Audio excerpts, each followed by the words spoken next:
Ngasi numidaw ngairamgi pung mga makai rom tarakpa matamda kay kunajariba kogi Manipurgi Honorable Chief Minister na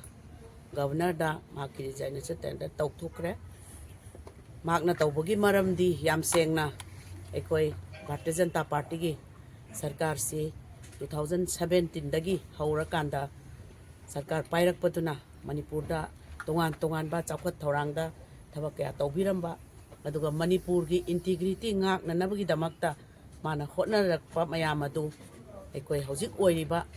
megi ahumdagina ngasi bawda leiriba fibam asida tangdu leitaba yamna Manipurgi damakta khanba aduguma santi purakpa yananaba lambi kya hotnaduna lakibani ado hojiksu mahakna resign tawribasi Manipurgi interest Manipur praja singi damakta khallaga adugumba Manipurgi Chief Minister na resign tawbani aduga ekoi Bharatiya Janata Party na ekoi praja singi interest tungdala kadaba thabak thoram kayada Manipurgi adugumba integrity ngakpada achauba daita lawgani haidana media gi tong thamja resign to uji matang sai ni khabi party ki ese president amoina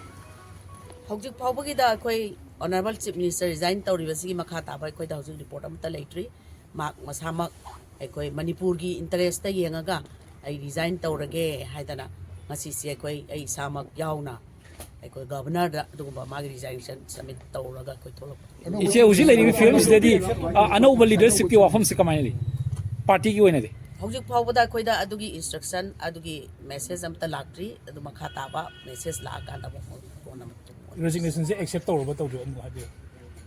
resignation di adum ekoi pire bidu adum accept tawba yabagi possibility leire ado hojik ekoi gi piruraga koi tholokpani aduna makha tabadi lakadoriba process ti ekoina makha taba process ti magi tholakadoriba rejection accept tawba bu oiro any ekoina khangni mapuna makha Jadi ko hindi assembly ho gini budget